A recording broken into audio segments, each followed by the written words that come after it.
Arranquemos.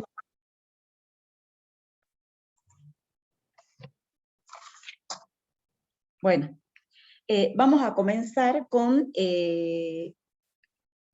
uno de los impuestos, de los tres que vamos a ver en estas últimas clases, y es lo que es la contribución especial sobre el capital de las cooperativas. Los que tienen las separatas de Repar, me parece que esto sí está, digamos, incluido en las separatas, lo pueden encontrar allí, o en su defecto lo pueden buscar un ratito, digamos, en la web, ¿sí? Como para ir haciendo un seguimiento o ubicándose, digamos, cuál es la estructura de la ley. Estos impuestos que vamos a ver durante el día de hoy, y si no terminamos en la última clase de teoría, son importantes para cuando vayan a rendir el final, ¿sí? No pueden, digamos, presentarse sin ver estos impuestos pequeños, que son pequeños, pero hay que verlos, ¿sí? Bueno, yo les voy a compartir ahora el material, un Power que hice y que ya se lo han subido a la plataforma. A ver, compartir. El anfitrión inhabilitó la función de compartir las pantallas de los participantes. ¿Y yo puedo, Fernando?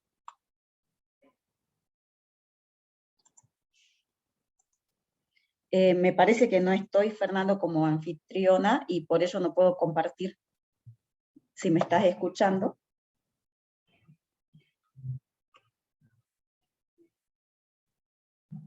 Gracias, Fernando. Ahí está. Bueno.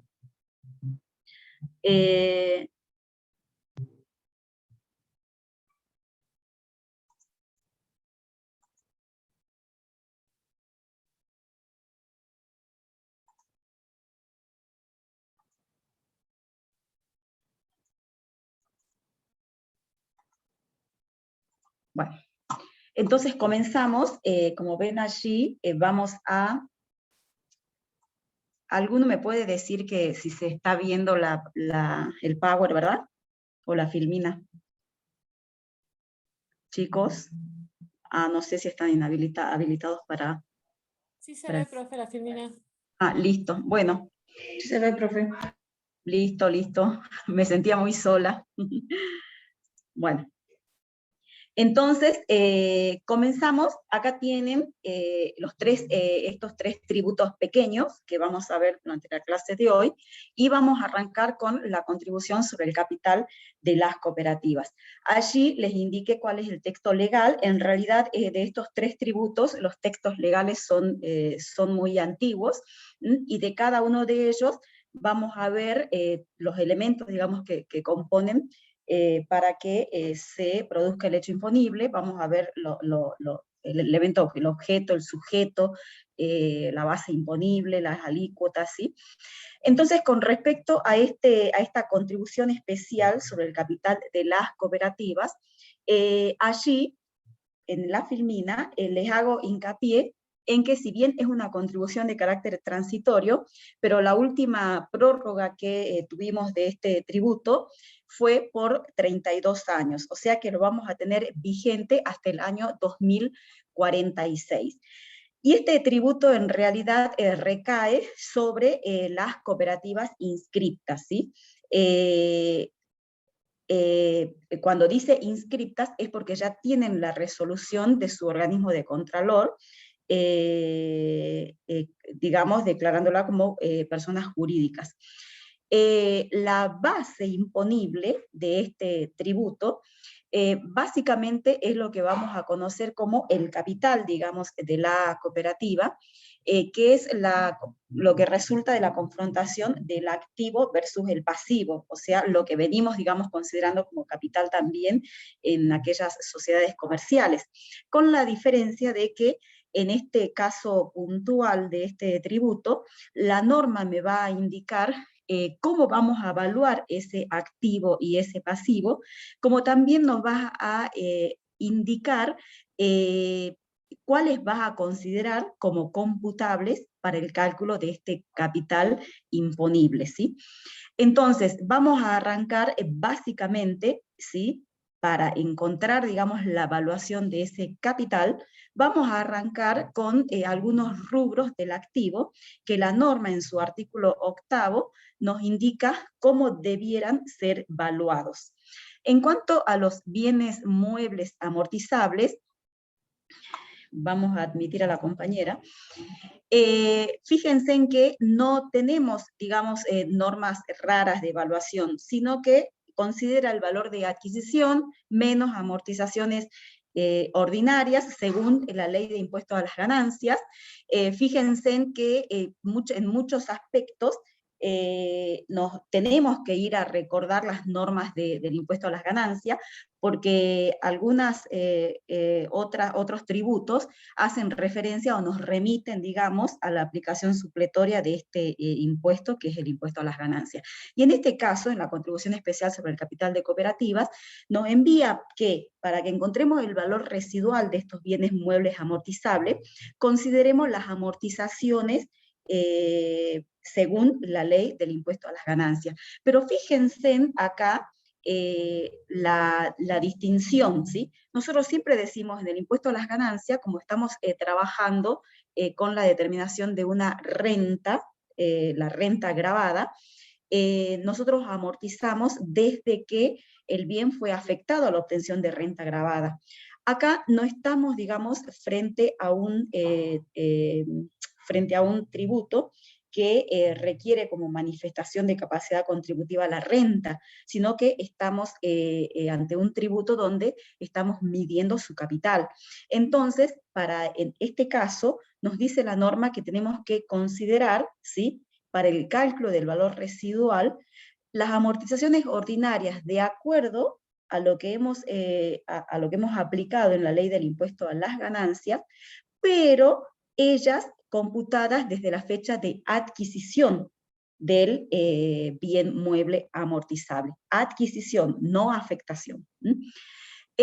Con respecto a los bienes inmuebles, sí nos trae, digamos, una cuestión novedosa, ¿sí? ¿Por qué? Porque aquí hace aplicación, aparte lo dice el decreto reglamentario de esta contribución especial sobre el capital de cooperativas,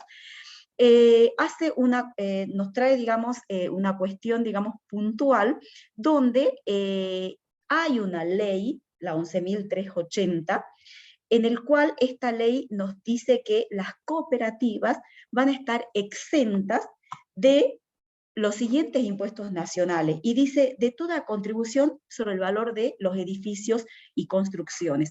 Y nosotros sabemos que los inmuebles están conformados básicamente con lo que es el terreno más el edificio o la construcción. Entonces, sí tenemos una norma, una ley nacional, que ya nos está diciendo que para este tipo de sujetos, ¿sí?, la parte edilicia no se va a gravar. Entonces, cuando realizamos la evaluación del inmueble, solamente tenemos que considerar la proporción del valor de la tierra o el terreno, ¿sí?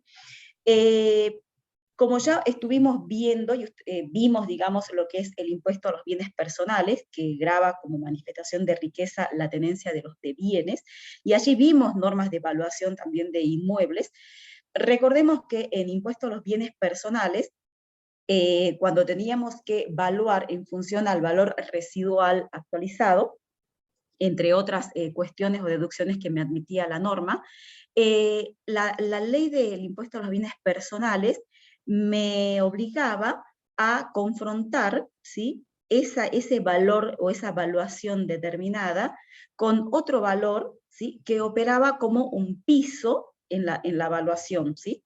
Entonces, si nos vamos a la ley de contribución especial sobre el capital de cooperativas, cuando buscamos la evaluación de los bienes inmuebles, también esta norma nos indica, ¿sí?, que debemos confrontar el valor que hemos determinado, ¿sí?, lo debemos confrontar con un valor mínimo de evaluación. ¿Y cuál es ese valor mínimo de evaluación? La base imponible del impuesto inmobiliario, ¿sí? También sabemos, y esto también va para el impuesto a los bienes personales, y por ende también para la contribución especial sobre el capital de cooperativas, cuando comparamos, tenemos que comparar conceptos, valga la redundancia, comparables. O sea que Si esa base imponible del impuesto inmobiliario contiene lo que es el valor del terreno más el edificio, no podría estar comparándolo en este tributo con la evaluación solamente del terreno. ¿Qué es lo que tengo que hacer? Adecuar esa base imponible que surge del impuesto inmobiliario y tomar solamente lo que corresponde al valor del terreno y compararlo como valor mínimo, compararlo con el valor que hemos determinado, digamos, de acuerdo a las normas generales de evaluación, ¿sí? O sea, comparar lo comparable, gatos con gatos, perros con perros, ¿sí? O sea, lo comparable, ¿sí? Si aplicando las normas de evaluación tengo terreno y edificio, ¿sí? Cuando tengo que comparar con el valor, la base imponible del impuesto inmobiliario, ¿sí? Tengo que tener terreno y edificio, en el caso del impuesto a los bienes personales. Ahora, en lo que es contribución especial sobre el capital de cooperativas, como la evaluación la hice solamente sobre el terreno, porque sé que el edificio está, digamos, exento por otra ley, entonces cuando compare con la base imponible del impuesto inmobiliario, solamente tengo que extraer de ella el valor del terreno. ¿Qué otra cuestión tengo? ¿O qué otros bienes, digamos, u otros rubros tenemos? Disculpen, seguimos con el mismo rubro, los inmuebles, seguimos con los inmuebles. Les dije que teníamos un valor mínimo o un piso en lo que es la evaluación de este rubro de los bienes inmuebles. Bueno, también tenemos, ¿sí?, un techo en la evaluación, y esto también es válido para el impuesto a los bienes personales. Quiero que vayan recordando o vayan comparando normas, ¿sí? En impuesto a los bienes personales hay una norma en el decreto reglamentario donde me admite, ¿sí?, la aplicación del valor en plaza, ¿sí? Cuando pasan las mismas circunstancias que vamos a ver ahora en la contribución especial sobre el capital de cooperativas, ¿sí? ¿Qué me dice aquí? Si demuestra que el valor de plaza es inferior en más de un 10% del valor determinado, por supuesto en la proporción del terreno, ya lo aclaramos, podrá computar dicho valor de plaza a condición de que aporte las pruebas. Entonces, si tenemos un terreno que, aplicando las normas de evaluación, ¿sí?, me dan cierto valor, ¿sí?, pero en el mercado yo no puedo vender ese terreno, ese valor, sino que está desvalorizado, ¿sí? Entonces puedo, porque me admite la norma, computar ese valor de plaza. Pero fíjense en que en este caso nos impone ese requisito porcentual, ¿sí?, que tiene que haber una diferencia en más de un 10% del valor determinado para que me admita computar el valor de plaza. Esto no está en impuesto a los bienes personales, ¿sí? Impuesto a los bienes personales tiene otra cuestión, otros requisitos, ¿sí? Bueno, esto va a funcionar entonces el valor de plaza como un techo en la evaluación. O sea, más de esto, ¿sí?, no voy a poder declarar. En caso de que el valor de plaza sea inferior al valor determinado, la norma me da la opción de que compute ese rubro, bien inmueble, a valor de plaza. Después tenemos unas cuestiones también parecidas a lo que tenemos en el impuesto a los bienes personales. ¿Por qué? Porque sucede que los inmuebles muchas veces hacemos cesión onerosa o gratuita de la nuda propiedad con reservas de usufructo, ¿sí? Entonces, en esta norma de la contribución sobre el capital de cooperativas, nos dice que cuando por dicho inmueble se haya cedido la nuda propiedad es la titularidad del inmueble, ¿sí? Se haya cedido la nuda propiedad en forma gratuita, ¿sí? En ese caso, el cedente, o sea, la cooperativa, va a tener que computar el 100% de ese bien en su activo, o sea, va a formar parte del capital computable que estamos tratando de encontrar. Cuando esa cesión, ¿sí?, contrario al caso anterior, ¿sí?, fue hecha a título oneroso, ¿sí?, entonces allí la norma me dice que se debe computar, por mitades cada parte. ¿Qué significa? Que nuestra cooperativa va a integrar, ¿sí?, su activo computable con el 50% de la evaluación de ese inmueble, ¿sí? O sea, el 50% del inmueble va a formar parte del activo computable que estamos tratando de encontrar para hacer el cálculo de este tributo. Una norma parecida también tienen en impuesto a los bienes personales. Si bien ya sé que los sujetos son distintos, pero les voy mostrando para que vayan, digamos, también haciendo la combinación o la comparación de las normas de evaluación en los distintos tributos. En cuanto al rubro bienes de cambio, acá la norma es sencillísima, directamente me remite a las normas de evaluación de la ley del impuesto a las ganancias. Recuerden que hemos visto en la ley de impuesto a las ganancias normas de evaluación de bienes de cambio, a partir creo del artículo 52, recuerden los criterios de evaluación cuando es mercadería de reventa, materias primas, productos elaborados, cuando son productos de la actividad primaria. Entonces, acá directamente nos remite a las normas de evaluación del impuesto a las ganancias. ¿Qué otro rubro puede tener, digamos, nuestro ente cooperativo? Y bueno, los depósitos y créditos en moneda nacional y en moneda extranjera, como así también las existencias de esa moneda, ya sea pesos o dólares, moneda extranjera, puede ser dólares o euros, ¿sí? Entonces, en caso de que tenga existencia de moneda y o créditos, ¿sí?, en dichas monedas extranjeras, la norma nos indica que debemos aplicar para la conversión a moneda nacional, ¿sí?, el tipo de cambio comprador del Banco de la Nación Argentina, ¿sí? Pero también nos dice que tenemos que incluir en ese rubro todos los intereses devengados, como así también debemos netear el rubro de los malos créditos. Y acá otra vez vamos o nos remitimos a las normas del impuesto a las ganancias. ¿Por qué? Porque cuando tenemos que excluir esos malos créditos en lo que es la cuantificación o la evaluación de este rubro, esos malos créditos que debemos excluir tienen que ser en función a los requisitos que ya hemos estudiado, que vimos en el impuesto a las ganancias. O sea, todo lo que dijimos cuando estudiamos impuesto a la ganancia respecto a los malos créditos, es aplicable, ¿sí?, es aplicable en este rubro cuando tenemos que hacer la evaluación de los créditos, tanto en moneda extranjera como en moneda nacional, ¿sí? Bueno, también, bueno, los depósitos y créditos en moneda nacional también incluyen los intereses y las actualizaciones devengada, y lo novedoso aquí, que cuando se trate de estos créditos en moneda nacional, la norma de este tributo nos indica que debemos conformar este rubro, ¿sí?, con los intereses presuntos. Los intereses presuntos del artículo 76 de la Ley del Impuesto a las Ganancias. Fíjense en cómo, qué importante que es estudiar todos estos temas, que son temas, digamos, que tienen siempre un desarrollo puntual cuando vemos o lo desarrollamos en el impuesto a las ganancias, ¿sí?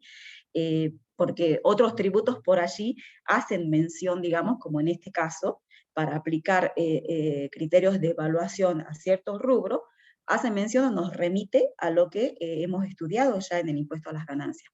Entonces aquí, cuando tenemos que cuantificar o valorizar el rubro este de créditos de moneda nacional, nos dice, sí, incluye intereses, actualizaciones, y ojo, también hay que excluir los malos créditos según lo que hemos visto en impuesto a las ganancias, y ojo que aquí también debes sumarme los intereses presuntos del artículo 76 de la Ley de Impuesto a las Ganancias cuando correspondan.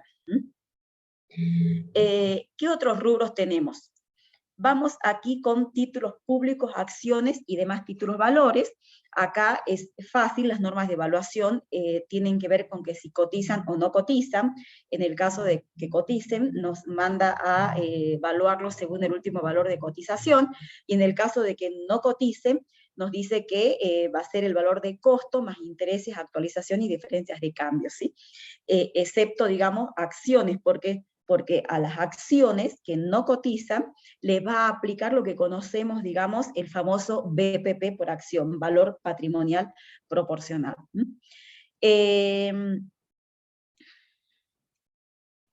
Después, tenemos participación en el capital de sociedades, excluidas las acciones, ¿sí? Con respecto a la participación en el capital de sociedades, o sea, la cooperativa puede tener participación, digamos, en otras sociedades o las sociedades de la Ley General de Sociedades, ¿sí? Entonces, acá nos indica que el valor por el cual vamos a cuantificar este rubro va a ser según la participación, ¿sí?, que tenga en la sociedad, o sea, según el BPP a su fecha de cierre, ¿sí?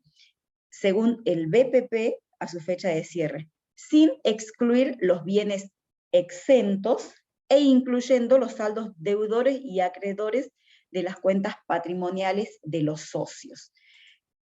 ¿Qué quiere decir con esto? Que tenemos que ver, a ver, ¿cuándo cierra balance la sociedad en la que la cooperativa está participando? Cierra balance 31 de diciembre, ¿sí? Bueno, entonces, tomar la participación que tiene la cooperativa en el patrimonio de esa sociedad al 31 de diciembre, ¿sí? Pero a la vez tenemos que incluir o atenuar o modificar, digamos, esa participación en función de los saldos deudores y acreedores que se pueda tener, digamos, con respecto a esa sociedad. A eso se refiere esto que acabamos de leer, ¿sí? Pero, ¿qué sucede?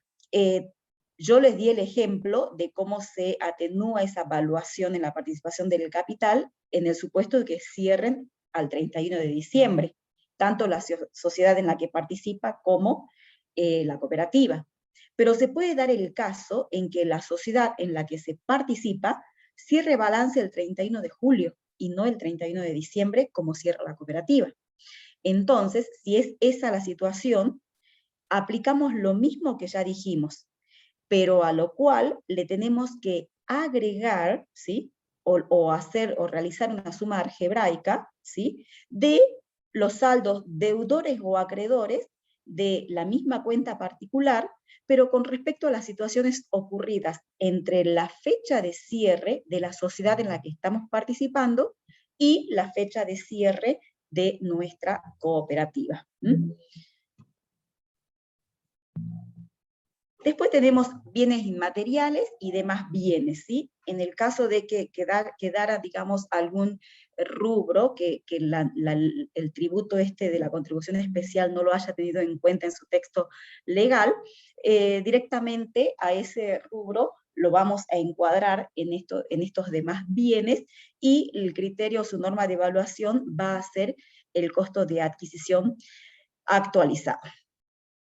Como siempre, ¿sí?, también recién lo que hicimos fue evaluar el activo, ¿sí? Recordemos que la base imponible que tenemos que encontrar es el capital cooperativo, ¿sí?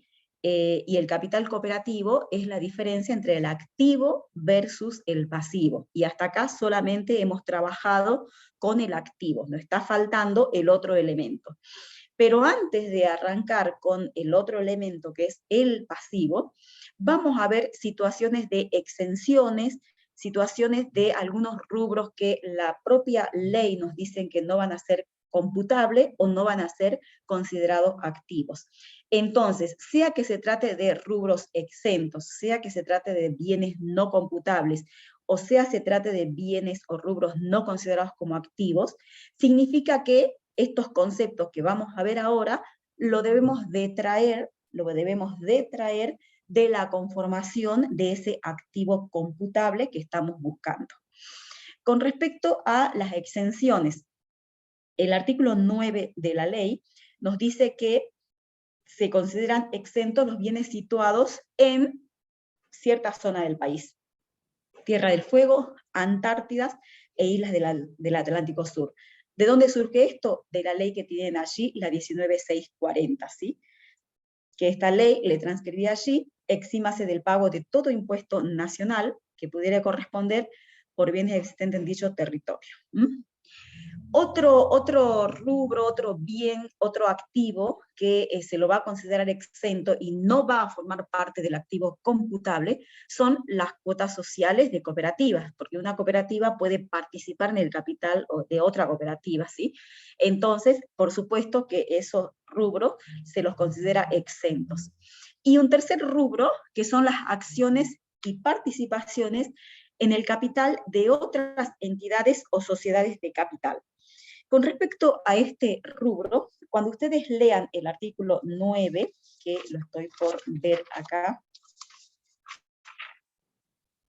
el artículo 9 de la ley en realidad dice lo siguiente: las acciones y demás participaciones en el capital de otras entidades sujetas al impuesto sobre los capitales. Sujetas al impuesto sobre los capitales. Eso es lo que dice y es el texto legal, que no es lo que yo le transcribí allí en forma exacta, pero quería comentarles lo siguiente con respecto a este tema. Nunca se reformó, digamos, este artículo de la Ley de Contribución Especial sobre el Capital de Cooperativas, ¿sí? Y en su momento, este famoso impuesto a los capitales fue derogado. Fue derogado. Y al ser derogado, es como que muchos, tanto jurisprudencia como algunos autores, interpretaban que en realidad esta exención había quedado, digamos, derogada. ¿Por qué? Porque al estar derogado el impuesto al que hacía referencia, entonces no tenía razón de ser esta exención. ¿Qué sucede? A ver, esperen.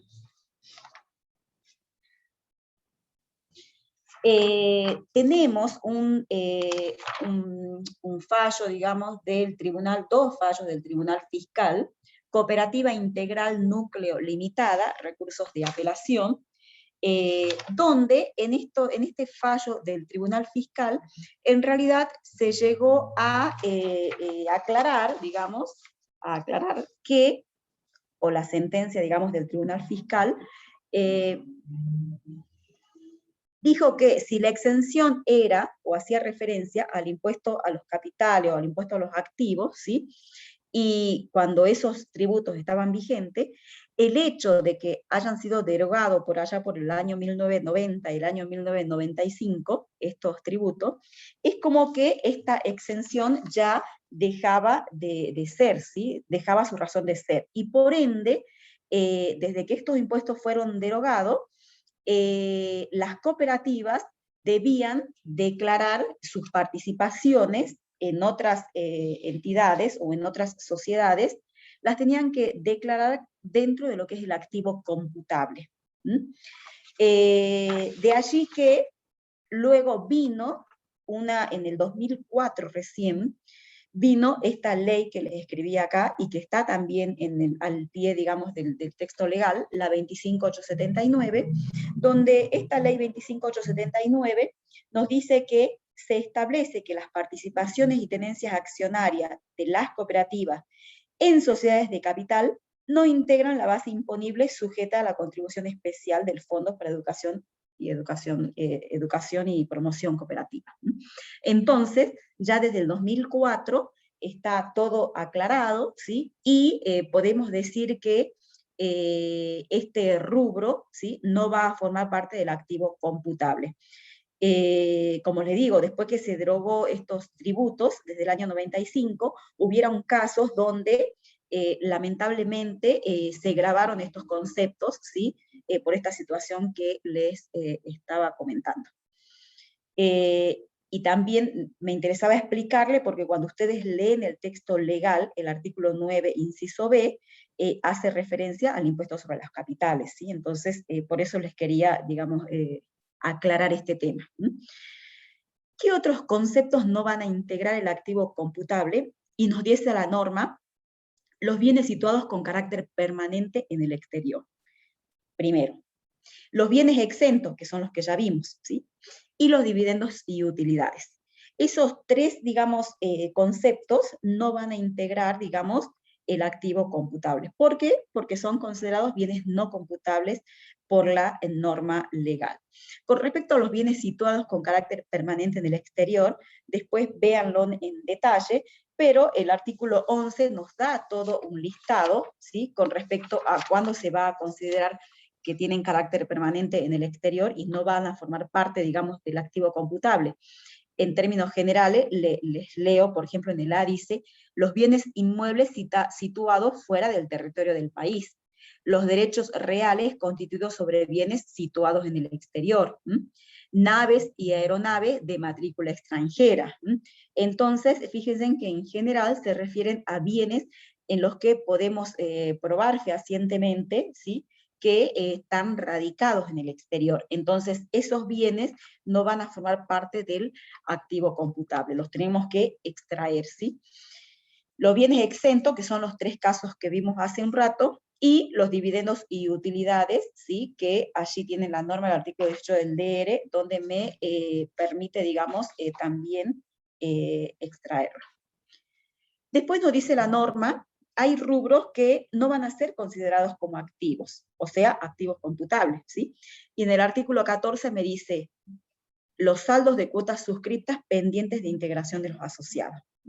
Entonces, tenemos que mirar, digamos, ese rubro, otros créditos, y en cuanto observemos que, que si el rubro está conformado por cuotas que los asociados han suscrito, pero aún no han integrado, porque en las cooperativas, al igual que en la Ley General de Sociedades, está, digamos, contemplado que los asociados suscriban, digamos, primero las cuotas y luego tienen un plazo para proceder a su integración.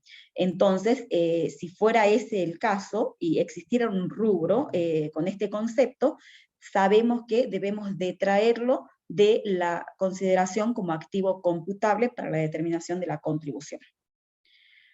Veamos. Terminamos con el activo, ¿sí? Y sabemos que es un elemento para determinar el capital cooperativo, ¿sí? Vamos con el segundo elemento. El segundo elemento, que se refiere, digamos, al pasivo, y allí no le puse la norma, pero es el artículo 12 de la ley, nos dice que básicamente va a estar integrado por las deudas y provisiones, que el pasivo va a incluir los intereses y las actualizaciones, y sabemos que si tenemos pasivos en moneda extranjera, al igual que los rubros del activo, tenemos que hacer la conversión a moneda nacional, y para ello nos indica que debemos de tomar los tipos de cambio, ya sea comprador o vendedor, según si es activo o pasivo, del Banco de la Nación Argentina, ¿sí? También nos dice que va a formar parte del pasivo computable las reservas técnicas, pero siempre y cuando se trate de cooperativas de seguro. Este tema de las reservas técnicas en las cooperativas de seguro son conceptos, digamos, que están obligados a constituir en función de la ley, digamos, general de seguros, y los controla la Superintendencia de Seguros de la Nación. También nos dice que van a formar parte del pasivo aquellos beneficios que hemos percibido por adelantado, ¿sí? O sea, aquellas utilidades, aquellos beneficios o aquellas prestaciones que hemos cobrado por adelantado, pero aún no hemos realizado la prestación, sino que la vamos a realizar en ejercicio futuro, ¿sí? Entonces, para esos casos, también tenemos que recordar que debemos integrarlo en el pasivo computable porque son verdaderas deudas. Estamos, digamos, tenemos pendiente de cumplir con las prestaciones comprometidas. O sea que el pasivo en principio es sencillísimo, ¿sí? Es tener en cuenta estas cuestiones. Recordemos que no son previsiones, son provisiones. Provisiones es deuda cierta, pero aún no vencida. Entonces, deudas, provisiones y beneficios percibidos por adelantado. Esos 3 conceptos van a conformar, digamos, mi pasivo en principio, ¿sí? Pero, ¿qué sucede? Ya dijimos que tenemos un activo, y cuando vimos todos los rubros del activo, después fuimos detrayendo aquellos que la norma nos consideraba no computables. No computables porque, o porque estaban exentos, o porque me decía que no iban a formar parte de los rubros del activo, ¿sí? Y entonces, haciendo esas exclusiones, a nosotros nos quedó un activo dividido en dos: el activo computable y el activo no computable, ¿sí? Y de repente, cuando vamos a analizar el pasivo, tenemos acá analizado el 100% del activo, porque en ningún momento leímos exclusiones para el pasivo. O sea, mientras sean deudas, provisiones y beneficios percibidos por adelantado, que va a estar dentro de deudas también, ¿sí? Al pasivo lo tenemos 100%, ¿sí? Entonces, ¿qué sucede? La norma me dice, ojo, ¿sí?, que vamos a tener que prorratear ese pasivo. Si nuestro activo fuera 100% computable, entonces vamos a trabajar con el 100% de nuestro pasivo. Pero si nuestro activo, ¿sí?, ya está dividido entre conceptos computables y no computables, entonces tenemos que proceder a prorratear ese pasivo, porque se supone que el pasivo financia el 100% del activo. Y si me están diciendo que para el cálculo de esta contribución, ¿sí?, vamos a tomar como elementos el activo y el pasivo computable, entonces no puedo decir, tomo el activo solamente el computable, el no computable lo dejo a un costado y voy a tomar el 100% del pasivo. No podría hacerlo. Tengo que proporcionar también ese pasivo. ¿En función de qué lo proporciono? Y en función del activo. En función del activo computable. Entonces allí tengo el capital cooperativo imponible, va a ser el capital computable, y el capital computable es el resultado de tomar el activo computable menos el pasivo computable. Ese es el capital cooperativo. Ahora, para encontrar el imponible, ¿sí?, o la base imponible para esta contribución, a ese capital computable le tengo que hacer ciertas deducciones que me admite la norma. Esas deducciones que me admite la norma están en el artículo 15, que no lo puse también allí, pero es fácil de encontrar porque es una ley que tiene solamente 26 artículos. Y me dice la norma, para obtener el capital cooperativo imponible, se deducirán del capital los siguientes conceptos. Y estos conceptos que vienen no les debe resultar extraño porque también los vimos cuando estudiamos el impuesto a las ganancias en aquellos sujetos de tercera categoría. Y nos dice que podemos atenuar el capital computable, que digamos vendría a ser para encontrar la base imponible de este tributo. Podemos atenuar ese capital computable deduciendo la retribución del Consejo de Administración y de la Sindicatura. ¿Recuerdan allá honorarios de directores o administradores en impuesto a las ganancias? Es esto, porque el Consejo de Administración es justamente como el directorio en las sociedades anónimas. En la cooperativa se llama Consejo de Administración. Entonces, los honorarios o la retribución del Consejo de Administración y la sindicatura, que es el órgano de contralor, ¿sí?, nos atenúa ese capital computable, o nos disminuye la base imponible, ¿sí? ¿Qué otra cuestión podemos deducir? Las gratificaciones al personal. Las gratificaciones al personal pagadas dentro del quinto mes de cierre de ejercicio. Esto es igual que en ganancias, recuerden, ¿sí? Gratificaciones al personal pagada dentro del quinto mes. También me ayuda a atenuar, digamos, la base imponible para el cálculo de la contribución especial. Y, por último, el retorno de excedentes repartibles que decida la Asamblea. El retorno de excedentes repartibles. Esto sí es nuevo. ¿Sí? Esto sí es nuevo, ¿por qué? Porque tiene que ver únicamente con las cooperativas. Las cooperativas tienen, digamos, dentro de sus resultados, ¿sí?, pueden retribuir a sus asociados con un concepto que se llama retorno. Y el retorno tiene que ver con la medición de las actividades que realizó el asociado con la cooperativa. ¿Mm? Entonces, es como la utilidad, ¿sí? Pero en función de las transacciones que hizo cada asociado con la cooperativa. La cooperativa le retribuye eso a cada uno de sus asociados, ¿sí? Y eso funciona como también un concepto que nos atenúa la base imponible.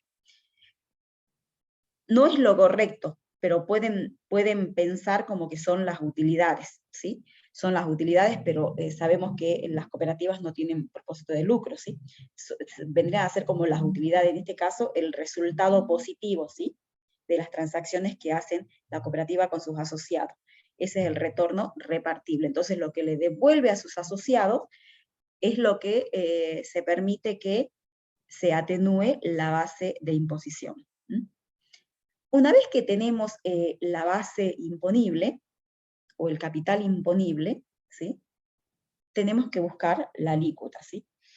En el artículo 16 de la ley, nos dice que nos habla primero de una alícuota del 1,25, pero que es para el primer ejercicio, y que luego la alícuota será del 2% para los ejercicios siguientes. ¿Mm? Después nos dice la norma, en el mismo artículo 16, no corresponderá el ingreso de la contribución especial cuando su monto sea o resulte igual o inferior a 11.500 australes, lo tengo yo aquí, para el primer ejercicio y 9.500 para los siguientes, ¿sí? Ese monto, lo tenemos acá, ¿sí? Y se los escribí, ¿sí?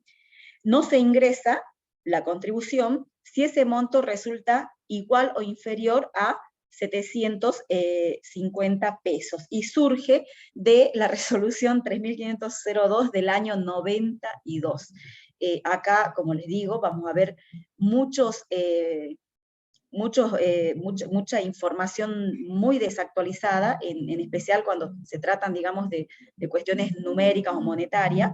Fíjense en que desde el año 92 esto no se actualiza, ¿sí? Y nosotros ya vimos en el impuesto a las ganancias que hay muchos conceptos que también tienen, digamos, una antigüedad parecida, ¿sí? Que no se actualizan. Bueno, lo seguimos sufriendo en los otros tributos pequeños con más razón. Lo bueno de esto es que cuando aparece el tema o surge el tema este del impuesto a los débitos y créditos bancarios, y se admite, digamos, que parte de este tributo de impuesto a los débitos y créditos bancarios se tomen como pago a cuenta, bueno, entre toda la historia que tuvo este nuevo tributo, también se lo consideró como que se puede computar como pago a cuenta de la contribución especial sobre el capital de cooperativas, ¿sí? Entonces allí tenemos la resolución que regula, ¿sí? El tema para que nos computemos en contra del impuesto determinado o la contribución determinada, nos computemos como pago a cuenta también el impuesto a los débitos y créditos bancarios. También, igual que en los impuestos que ya vimos, que el impuesto a la ganancia e impuesto a los bienes personales, también este tributo tiene contemplado un régimen de anticipos, ¿sí? 11 anticipos, de un 9%, todo el régimen de anticipos está regulado por la resolución que tienen allí, la 2045 del 2006. En resumen, ¿sí? Veamos cómo sería el esquema de liquidación de este tributo, ¿sí? En resumen, ¿cómo sería? Tenemos un activo, tenemos un activo. Fíjense en que acá tenemos un rubro o subrubro, hemos dividido, ¿sí? De activo computable y activo no computable, ¿sí? Tenemos en activo computable los bienes muebles, los inmuebles, bienes de cambio, créditos, pero también tenemos, ¿sí? Como activo no computable, fíjense que le puse el numerito para que más o menos sea más sencillo entenderlo, ¿sí? En activo computable tenemos 100.000, y en activo no computable tenemos 140.000. Disculpen, 40.000. ¿Y en qué? Y Pueden ser las cuotas sociales exentas, pueden ser los bienes radicados en el exterior, o las cuotas suscriptas pendientes de integración, ¿sí? De todos esos rubros tenemos una evaluación de 40.000, o sea, nuestro total de activo es 140.000, nuestro total de activo. De ese total de activo de 140.000, 100.000 pesos corresponden a activos que son considerados computables por este tributo, contribución especial sobre el capital de cooperativa. Y 40.000 pesos son conceptos considerados no computables. Entonces partimos de allí. Y si partimos de que el total del activo es 140.000 pesos, significa que de ese total, el activo computable representa un 71%. ¿Por qué es importante esto? Porque ya sabemos de entrada que si tenemos al activo dividido, entonces tenemos que dividir también el pasivo. Entonces, aquí, ¿qué me dice? Que mi pasivo total es de 50.000 pesos. Mi pasivo total es de 50.000 pesos, ¿sí? Pero, como sabemos que no podemos computarnos el total de ese pasivo, ¿por qué? Porque al tener ya esta división en el activo, ya me condiciona al pasivo. Entonces, ese pasivo lo proporciono por el 71%, que es lo que representa el activo computable sobre el total del activo. Entonces, solamente el 71% del pasivo nos vamos a poder computar, ¿sí? Y de allí que decimos, 100.000 de activo computable menos 35.000 de pasivo computable, nos da que el capital computable va a ser de 64.685, el número que me da allí, ¿sí? Pero el capital imponible va a ser otro. ¿Por qué? Porque nos falta computar esas deducciones que vimos al final. Retribuciones de consejero, gratificaciones al personal pagado antes del vencimiento de la DJ, el retorno que haya distribuido, ¿sí? Acá no le puse numeritos, ¿sí? Suponiendo que no hubo nada de eso, entonces el capital grabado va a ser los mismos 64.000 pesos. Le aplicamos la alícuota del 2% y el tributo determinado va a ser 1.285 pesos. A este tributo determinado, igual que cuando liquidamos cualquier otro tributo, tenemos que descontar todos los ingresos que hemos realizado a cuenta, ¿sí? Por ejemplo, el pago a cuenta de débitos y créditos, por ejemplo, los anticipos que hayamos ingresado, ¿sí? De allí recién nos va a, o vamos a llegar a el tributo a ingresar, ya después de la liquidación, ¿sí? Pero esto es un esquema sencillo para que más o menos se ubiquen, digamos, y entiendan cómo funciona este tributo. Vamos, bueno, hasta allí terminamos lo que es este tributo, ¿sí? Que se llama contribución especial sobre el capital de cooperativas. Ahora, esto le agregué en Filmina, pero es para que, por ahí no es del programa, pero es para que sepan distinguirlo, digamos, en caso de que, o no se confundan cuando lo vean por allí. Existe una contribución, pero ya no es la contribución especial, ¿sí?, sobre el capital de las cooperativas, sino es una contribución extraordinaria, pero sobre el capital de cooperativas y de mutuales. Entonces ustedes me dirán, sí, pero es lo mismo. Bueno, lamentablemente no. Esta ley de cooperativas es mucho más antigua, y fíjense en que esta contribución extraordinaria es de diciembre del 2018, o sea que es relativamente nueva, ¿sí? ¿Cuál es el objeto de esta contribución extraordinaria? Primero nos dice que va a regir solamente por 4 ejercicios fiscales, a partir del ejercicio iniciado en el 19, ¿sí? Y luego nos dice que se va a aplicar esta contribución sobre el capital de cooperativas y mutuales. Fíjense en que cuando nosotros vimos la contribución especial era solamente sobre cooperativas, no sobre mutuales, ¿sí? Acá entran las mutuales. Tampoco es para todas las cooperativas y mutuales, sino solamente para aquellas que desarrollan ciertas actividades. ¿Cuáles actividades? Las que les puse allí. Ahorro, crédito y o financiera, o seguros y reaseguros, ¿sí? Entonces, ya les dije que los sujetos son las cooperativas, que tienen su propia ley, y las mutuales que también tienen su propia ley de creación, ¿sí? ¿Cuál es la base imponible? Y la base imponible dice que es el capital imponible. Y el capital imponible calculado en función a una determinación similar a la que ya hicimos cuando vimos la contribución especial. ¿tá? Entonces tenemos que trabajar de la misma forma, buscar el activo computable, buscar el pasivo computable, el capital imponible, y la deducción de los conceptos que vimos al final, ¿sí? Y bueno, ¿en qué varía? Bueno, recuerden, la tasa de la contribución especial era del 2%. Esta contribución extraordinaria es del 3 y del 4%. También, ¿sí? Y ustedes me dirán, pero es lo mismo, o sea, hay una doble imposición. Bueno, lo que tiene en cuenta esta nueva contribución extraordinaria que la sacaron por, según ellos, 4 ejercicios fiscales, según el legislador, para el caso de las cooperativas, admite como pago a cuenta la contribución especial, lo que ya vimos hace un rato. Entonces, las cooperativas que reúnan estos requisitos del sujeto a quien va dirigida la contribución extraordinaria, o sea, las cooperativas de ahorro, crédito financiera o seguros y reaseguros, deben cumplir con la contribución especial que hemos visto hace un rato, ¿sí? Pero también debe cumplir con la contribución extraordinaria. Y ustedes me dirán, y Abraham, hay una doble imposición, y bueno, pero la contribución extraordinaria admite que la cooperativa compute como pago a cuenta lo que tributó en la contribución especial, ¿sí? Entonces, bueno, acá ya pasamos a otro tributo.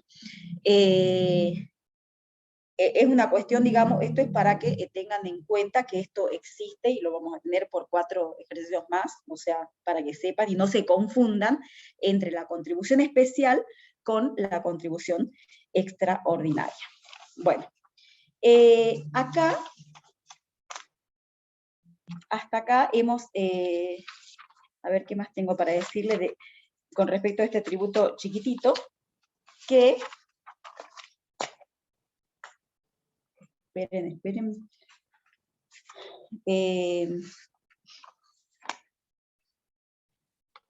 sí, yo creo que, bueno, con este tributo pequeño vamos a terminar y vamos a pasar al ITI. No sé si tengo acá el ITI. Listo. Tomo un matecito.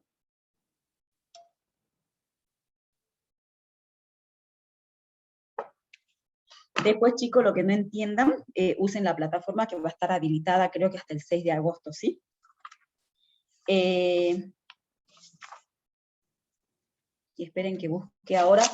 Ahora vamos a ver el ITI, que para ustedes no es tan novedoso, porque lo estuvimos viendo cuando comenzamos a ver el objeto del impuesto en ganancias, ¿sí? Recordemos lo siguiente. Recordemos que en el impuesto a las ganancias, con las últimas reformas, se ha agregado como objeto del impuesto también el resultado por enajenación de los bienes inmuebles. Y recuerden que la norma de ganancias decía algo así como sin tener en cuenta el sujeto que realiza la operación. Y nosotros le dijimos siempre, y en realidad ese apartado fue incluido para las personas humanas, ¿sí? ¿Por qué? Porque las personas humanas somos a quienes se le aplica la teoría de la fuente, ¿sí? Y que nosotros no reuníamos esos requisitos de habilitación, de permanencia y periodicidad, y por ende, cuando realizábamos este tipo de operaciones, nunca podrían estar grabadas. Pero al ser ya incorporada puntualmente en un apartado, dentro de lo que es el artículo de objeto del impuesto, entonces las personas humanas quedamos, digamos, ahora encuadradas dentro de la gravabilidad por el resultado de estas operaciones. O sea, resultado por ventas de inmuebles, ¿sí? En cabeza de la persona humana. Y ustedes me dirán, pero el impuesto a la transferencia de inmueble también nos grava, ¿sí? cuando enajenamos, digamos, cuando enajenamos estos inmuebles, ¿sí? Fíjense en que el artículo 1 de esta ley, la 23.905, nos dice que establécese en todo el territorio de la nación un impuesto que se aplicará sobre las transferencias de dominio a título oneroso de inmuebles ubicados en el país. Transferencia de dominio a título oneroso de inmuebles ubicados en el país. Y son sujetos de este impuesto las personas físicas y sucesiones indivisas que revistan tal carácter para el impuesto a las ganancias que transfieran inmuebles en la medida que dicha transferencia no se encuentren alcanzadas por el mencionado impuesto. Entonces, allí fíjense en que nos deja en claro que no, si bien este texto que estoy leyendo ya tenía aplicación con anterioridad a la gravabilidad del resultado por el impuesto a las ganancias para las personas humanas. ¿Por qué? Porque lo decía con anterioridad a que fuera incorporado el apartado, creo que es el 5 del artículo 2 de la ley de ganancias. Porque en realidad siempre se tenía que tener en cuenta que cuando se hacía la transferencia de dominio de estos inmuebles, había que tener en cuenta si estaba afectado o no a la obtención de renta agravada. Tal que si teníamos un inmueble, por ejemplo, afectado a la explotación de un restaurante, por decirle algo, o era la fábrica, ¿sí? Cuando se realizaba la transferencia de dominio de ese inmueble, en realidad se estaba aplicando la teoría del balance, por el sujeto, era un sujeto empresa, aunque sea una empresa unipersonal, era un sujeto empresa y se aplicaba la teoría del balance, que es la teoría del todo grabado. Entonces, ese inmueble, por más que, y por supuesto que su titularidad iba a decir señor Juan Pérez, ese inmueble, la transferencia de ese inmueble, en realidad, el resultado era un resultado grabado por el impuesto a la ganancia, siempre lo fue, históricamente lo fue. ¿Por qué? Porque lo tenía afectado a su explotación. Pero ¿qué sucedía? Que en general los contribuyentes venden el inmueble, van a la escribana y a veces la escribana ni les preguntan. Entonces siempre retenían el ITI, siempre aplicaban el impuesto a la transferencia de inmueble. Por eso es que esta norma no es que sea nueva. Cuando dicen que son sujetos del impuesto a las personas físicas, ¿sí? En la medida que dicha transferencia no se encuentra alcanzada por el mencionado impuesto. ¿Por qué? Porque por más que fuera la persona humana titular del inmueble, pero si estaba enajenando un inmueble que estaba afectado a su actividad gravada, a su explotación, en realidad ese resultado estaba, por la enajenación, estaba alcanzado por el impuesto a las ganancias, siempre lo estuvo alcanzado. No ahora después de la incorporación de este apartado 5 del artículo 2 de la ley, sino que esto siempre estuvo alcanzado, ¿sí? Ahora, lo que tenemos que analizar, ¿sí? Sí es aquellos casos donde el inmueble no es parte de una explotación unipersonal, ¿sí? Donde el inmueble no forma parte de la explotación. O sea, su titular es una persona humana, pero el inmueble no es parte de su explotación. Entonces, ese es el caso que vamos a tratar, digamos, en el impuesto a la transferencia de inmuebles, ¿sí? Fijémonos que allí dice que, ¿qué considera transferencia? Considera como transferencia toda venta, permuta, cambio, dación en pago, aporte a sociedades y todo acto de disposición, excepto la expropiación, en el que se tramita el dominio a título oneroso. O sea, aquí tiene que haber onerosidad. Y si lo vamos, digamos, confrontando con las normas actuales vigentes del impuesto a las ganancias, allá también tiene que existir onerosidad. O sea, con la nueva gravabilidad de ganancias, ¿sí? Del artículo 2, apartado 5, también tiene que haber onerosidad. Para el ITI también tiene que haber onerosidad, ¿sí? Nos dice que en el caso de cambios y o permutas, son sujetos todas las partes, siendo contribuyente cada una sobre el valor de los bienes que se transfieran, ¿sí? O sea, lo deja en claro porque en realidad, si estamos haciendo una permuta, la persona humana A, entrega un inmueble a la persona humana B, y la persona humana B le entrega otro inmueble a la persona humana A. En realidad, ahí hay dos operaciones, entonces no podemos considerar esa operatoria como una única operación. Hay dos operaciones, o sea, la persona humana A deberá pagar el ITI y la persona humana B deberá pagar el ITI, cada uno por el valor, digamos, que ahora vamos a ver cuál es el valor pero sin importar cuál es la base imponible. Lo importante aquí es resaltar de que cada una de estas personas deben tributar el impuesto a las transferencias de inmuebles, ¿sí? Porque son consideradas dos operaciones. En cuanto a los sujetos, que lo tenemos allí en el artículo 2 de la ley y 4 de la RG, porque este impuesto tenemos, a ver, ya les digo, no tenemos reglamentación, digamos, de decreto reglamentario, tenemos la ley y tenemos una resolución general, ¿sí? Con respecto a los sujetos, me dice que son las personas físicas y asociaciones indivisas que revistan tal carácter en el impuesto a las ganancias.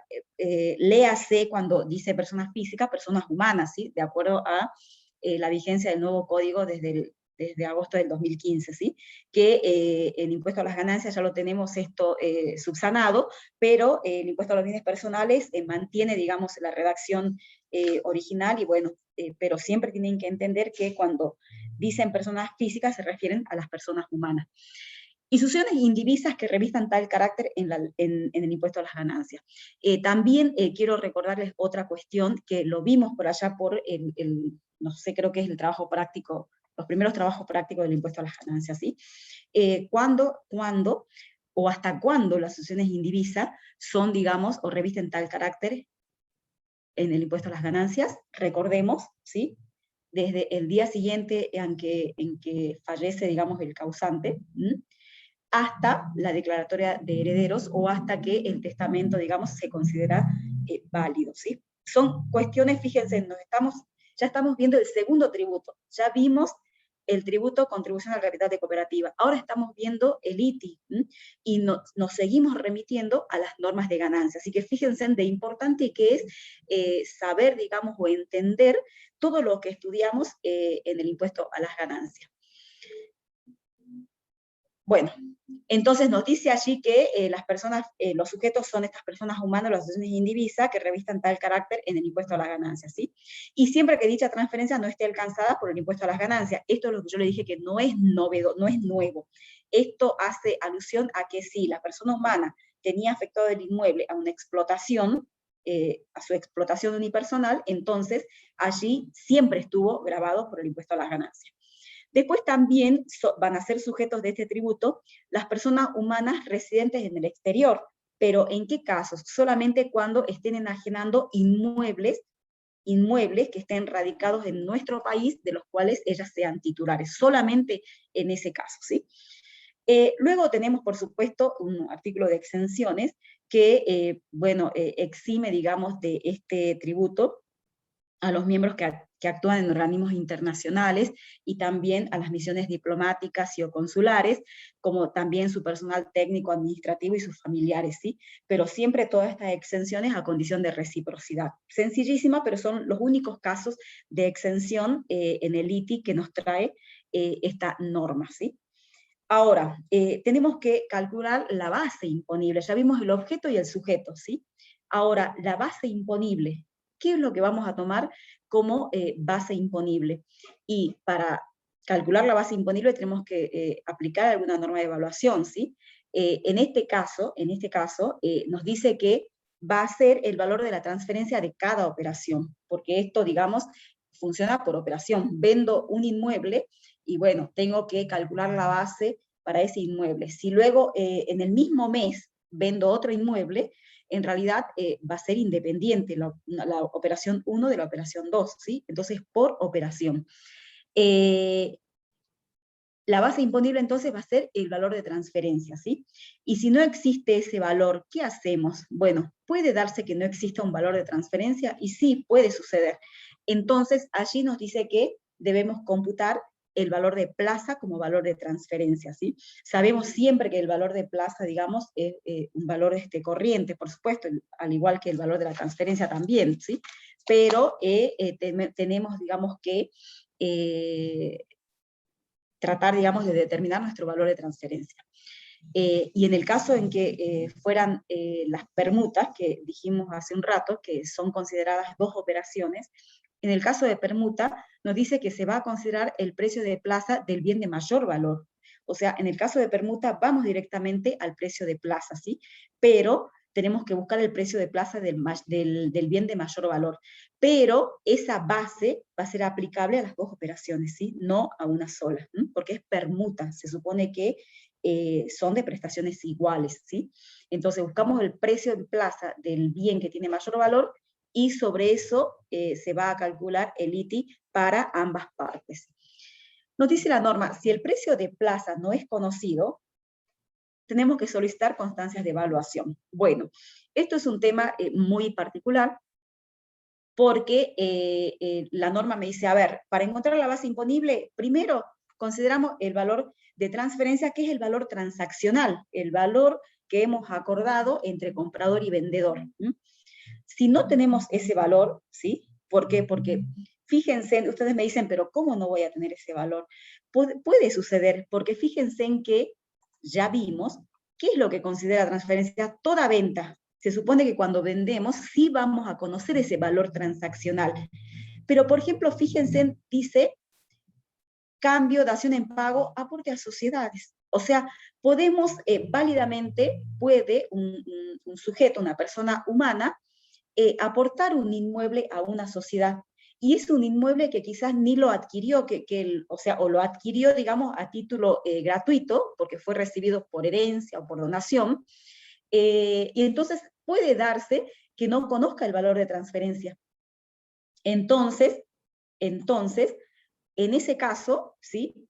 No hay valor transaccional. Entonces la norma me dice, vaya y busque el valor de plaza. Pero cuando vamos a buscar el valor de plaza, no encontramos un valor de plaza. Entonces la norma me dice, entonces vaya y solicítelo a la administración. ¿Por qué? Porque solicitar esta constancia de evaluación, que me dice el artículo 6, ¿sí? Y me remite al artículo 24 de esta RG, solicitar esta constancia significa que la administración, AFIP, me indique cuál es el valor sobre el que tengo que tributar el ITI, ¿sí? Y al margen de eso, cuando ustedes vayan a leer los requisitos que tiene, digamos, solicitar esta constancia de evaluación, la administración, vía esta resolución general, entre muchos otros requisitos que me pide, uno de ellos es que le tenemos que suministrar dos tasaciones. Entonces, si tenemos que suministrar dos tasaciones, nosotros podemos, digamos, manejarnos con la determinación de un precio de plaza. Si ya estoy pidiendo las tasaciones, se supone que debieran ser las tasaciones un precio de plaza. Entonces, como que siempre nuestra última opción debería ir a la opción de preguntarle a la administración sobre cuánto, digamos, debemos tributar el ITI, ¿sí? Nuestra última opción debería ser requerir a la administración que nos indique cuál va a ser la base imponible. Vamos con respecto al momento. ¿Cuándo debemos, digamos, cuándo se genera o nace la obligación, digamos, de este tributo del impuesto a la transferencia de inmueble? Nos dice cuando se perfecciona la transferencia agravada, ¿sí? Y ese momento puede darse en tres situaciones distintas. Por ejemplo, cuando suscribimos boleto de compra-venta otorgando posesión, y acá también es igual que en ganancia. En ganancia no se considera, digamos, que algo o que hay transferencia, si no va acompañada de la posesión. En el ITI es lo mismo, ¿sí? Entonces, si suscribimos boleto de compra-venta, tiene que ir con la posesión, ¿sí? En ese caso entra dentro de la definición de transferencia, ¿sí? De allí que en ese momento, ¿sí? Nace, ¿sí?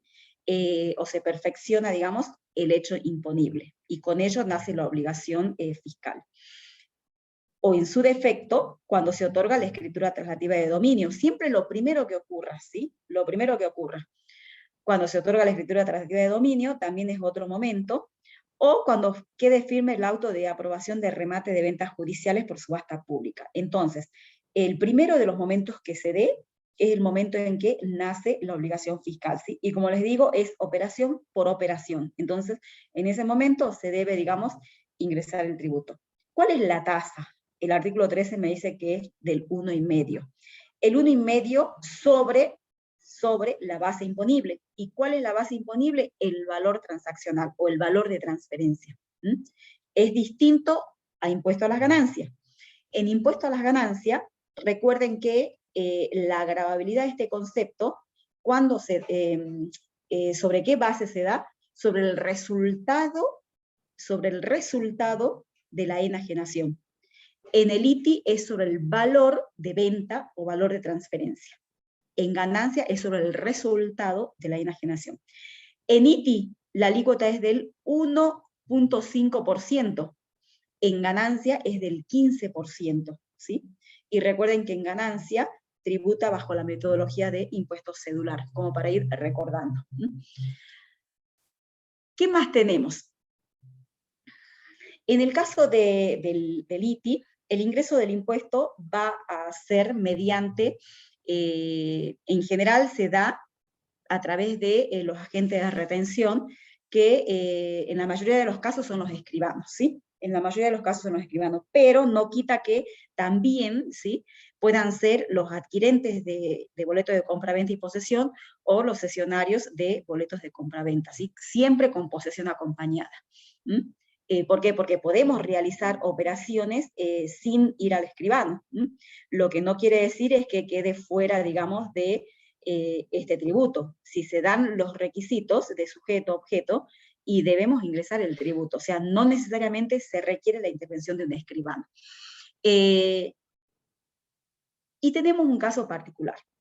Tenemos un caso particular que está en el artículo 14 de la ley, y yo se los voy a leer. Nos dice el artículo 14. Porque vieron que siempre, ya vimos, digamos, el artículo de exención. Y en el artículo de exención vimos, le dije, solamente es aplicable para esos casos y nada más, ¿sí? Y no vimos otros ítems, digamos, que considere fuera de la gravabilidad, digamos, ciertos conceptos.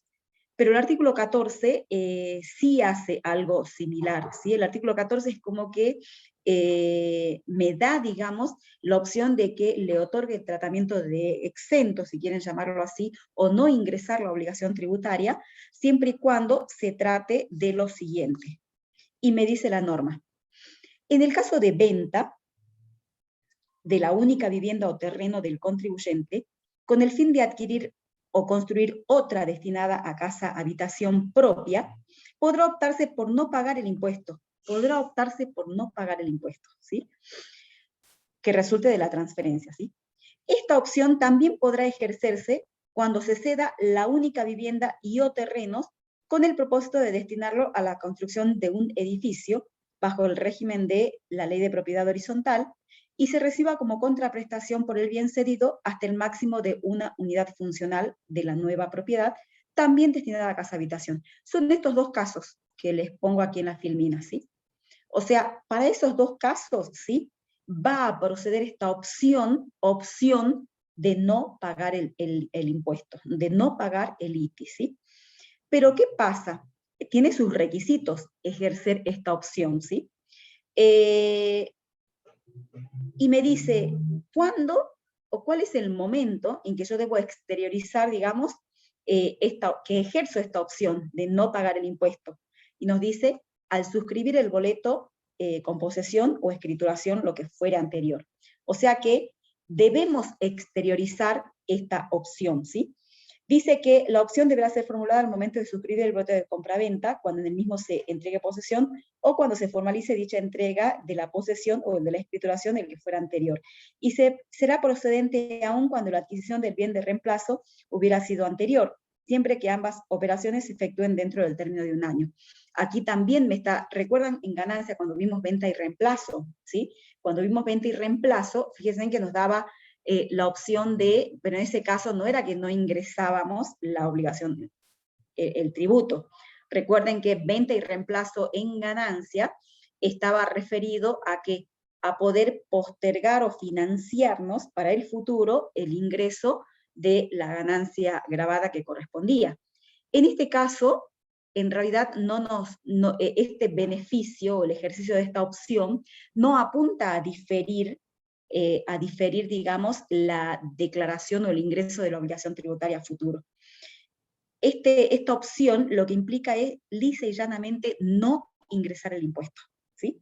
Pero entre sus condiciones nos pone ese tema del límite de 1 año, similar a lo que hemos visto en venta y reemplazo en tercera categoría de ganancias. Y el tema del requisito de formular la opción en la... en realidad son varios requisitos, ¿sí? Son varios requisitos. Uno de ellos, que lo dice la ley, ¿sí? Es el de la formulación de la opción en la escritura, ¿sí? Pero después la reglamentación nos agrega, ¿sí?, que debemos cumplir también con otros requisitos formales que nos indiquen. Y entre ellos es solicitar la constancia de no retención. Entonces tenemos 2 requisitos. El que nos indica la ley, que es exteriorizar en la escritura alternativa de dominio que estoy haciendo ejercicio de la opción. Y el otro requisito que viene de la reglamentación, que es tramitar la solicitud o constancia de no retención, ¿sí? Allí le puse un fallo que está muy lindo. ¿Por qué? Porque en realidad el Tribunal Fiscal trató varios casos sobre este tema, donde el contribuyente en realidad no cumplió, en algunos casos no cumplió con el segundo requisito de solicitar la constancia de exención, ¿sí? ¿Por qué? Porque ya vamos a ver que, digamos, lleva tiempo, y es, digamos, un poco, no sé si engorroso, pero de que lleva tiempo, y algunas veces las ventas tienen que ser urgentes, entonces no admite, digamos, la espera de los tiempos para que la administración no emita esa famosa constancia de no retención, ¿sí? Bueno, pero en el caso de Juana María, la Cámara ratifica, y allí medio que hasta ahora se termina la discusión, la Cámara ratifica que en realidad es necesario cumplir con los 2 requisitos, con el que me indica la ley, que es la que debo informar, y el escribano debe poner en la escritura que el contribuyente está realizando, el vendedor está realizando la opción del artículo 14 de que el bien que está vendiendo tenía destino a casa habitación y va a adquirir el otro bien también con destino a casa habitación. Todo eso lo tiene que escribir en la escritura alternativa de dominio, ¿sí? Y a la vez, también dice la Cámara, hay que cumplir con el otro requisito de la reglamentación, que es tramitar esta constancia de no retención, ¿sí? Y allí fue porque allí ya sabemos que debemos cumplir todo.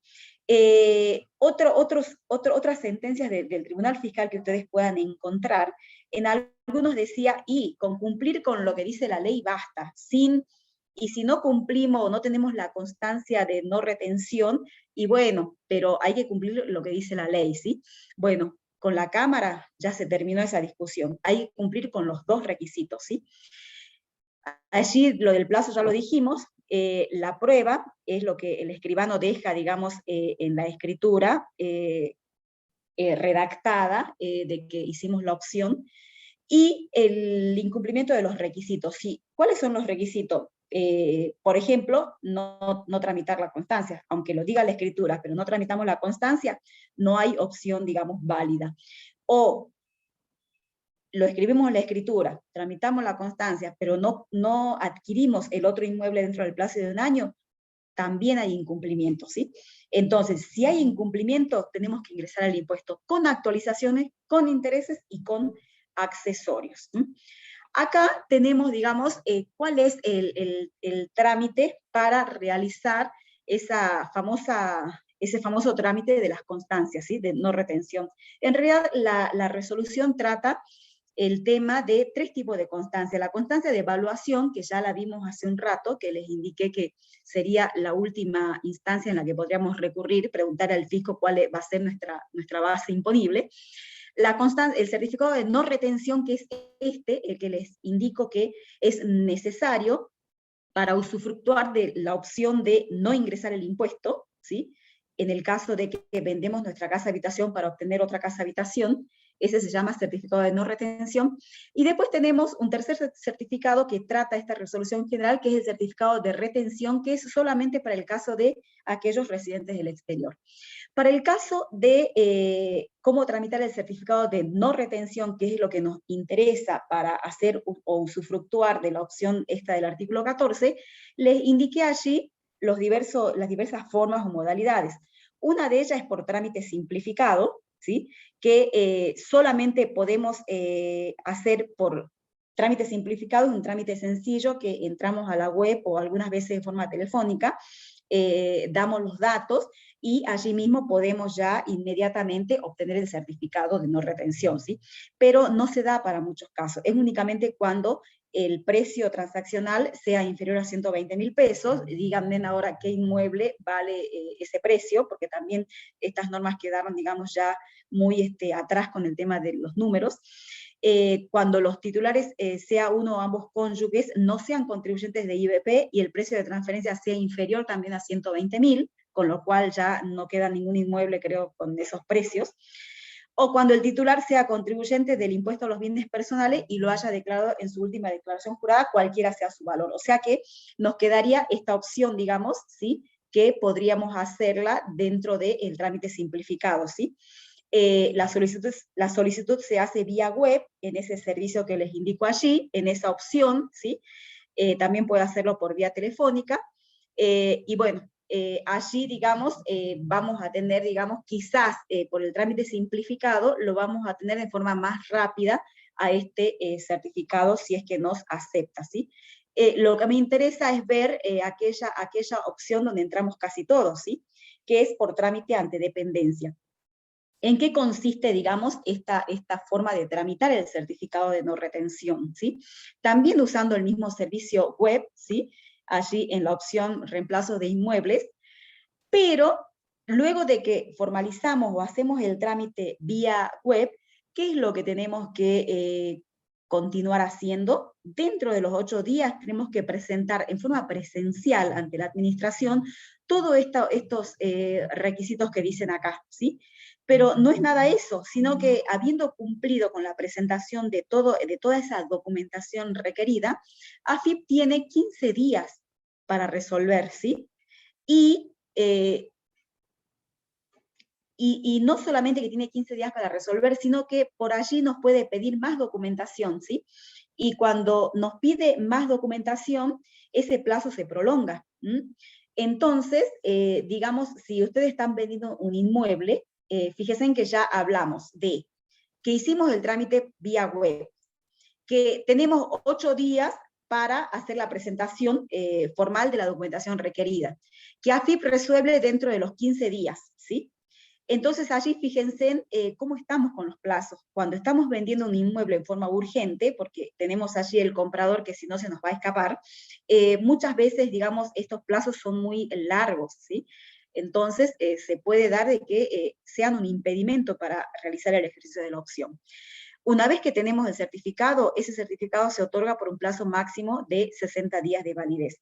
¿Qué sucede? Puede ser que haya tramitado el certificado, pero estoy allí, no es una venta urgente, y estamos dando vuelta, o el comprador no juntó el dinero, etcétera, etcétera. Bueno, si se me vence ese certificado, puedo hacer una renovación automática, y esta sí es rapidísima, es en la misma web, ¿sí? Pero siempre y cuando no hayan modificaciones sustanciales, ¿sí? Por ejemplo, lo único que me admite que sea distinto del certificado aprobado, el que me costó muchos días, digamos, para obtenerlo, lo único que admite que sea distinto es el escribano, en ese caso cambia el quit del escribano, y el valor transaccional, ¿sí? Esos dos elementos nada más. Pero si cambian las partes, cambia el inmueble, cambia otro dato, digamos, del certificado, hay que tramitar un nuevo certificado, ¿sí? Bueno, ese con respecto al ITI. Yo lo que sí les pediría es que tienen que verlo a este impuesto junto con la gravabilidad que hay en el impuesto a las ganancias, ¿sí? Ejemplo, ¿por qué? Porque el ITI no se derogó, el ITI sigue vigente, ¿sí? Lo que pasa es que hay normas de transición. ¿Por qué? Porque tenemos que tener en cuenta que la modificación en la ley de ganancias, y que ya nos cansamos de hablarlo cuando vimos en todo el dictado de ganancias, esa modificación de ganancia o la incorporación del nuevo objeto grabado es para aquellos casos que se produzcan, digamos, para adquisiciones de inmuebles que lo sean a partir del 1 de enero del 2018. Entonces, cuando se adquiere un inmueble a partir del 1 de enero del 18 y se lo vende con posterioridad, ese caso, ¿sí?, ya cae bajo la normativa del impuesto a las ganancias, o bajo el objeto del impuesto a las ganancias, y no bajo el ITI, ¿sí? Entonces, para todos aquella enajenación de inmuebles que fueron adquiridos con anterioridad al 1 de enero del 18, se les va a aplicar, cuando se proceda a su enajenación, se le va a aplicar el ITI. Y de allí tienen que tener especial cuidado en aquellos casos en que las adquisiciones fueron, digamos, a títulos gratuitos. Hay un cuadro que lo vi que un material, digamos, de ITI, de la contadora Campastro, está subido, digamos, también a la plataforma, y allí hay un cuadrito donde les indica claramente cada uno de los casos y si están grabados por ITI o por ganancia. Eso lo tienen que manejar re bien, ¿sí? Entonces, vean ese tema, porque es muy importante, y le va a servir tanto para ganancia como para ITI. Otra cuestión que yo quería resaltar es lo siguiente. Cuando se enajena la casa habitación, ¿sí? Si la casa habitación fue adquirida con posterioridad al 1 de enero del 18, ¿sí?, y significa que cuando la enajene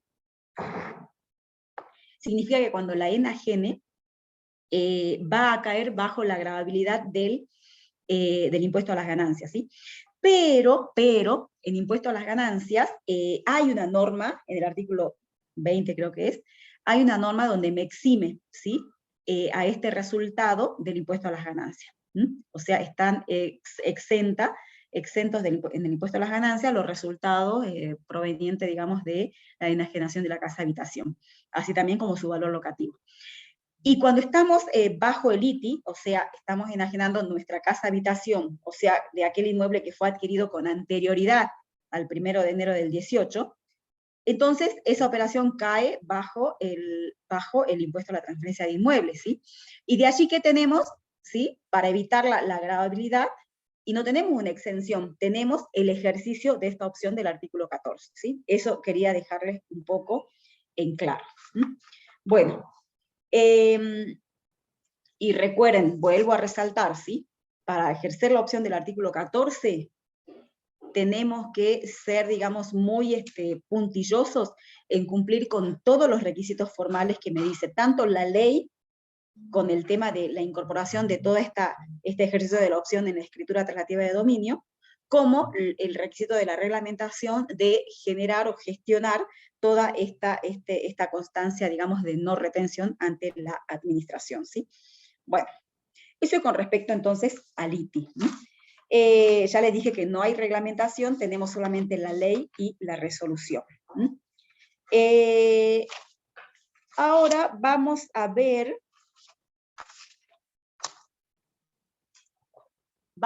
el tercer impuesto, ¿sí? El tercer impuesto que tenemos acá para ver es el impuesto a los premios de sorteos y concursos deportivos, ¿sí? Fíjense en que este tributo es del año 74, tenemos un decreto reglamentario y tenemos una resolución general, ¿sí? Pero fíjense en la antigüedad, ¿no? ¿De qué se trata? ¿Cuál es el hecho imponible?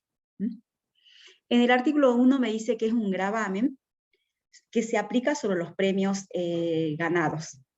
Pero esos premios ganados, ¿en qué? En juegos de sorteo y en concursos de apuestas de pronósticos deportivos, ¿sí?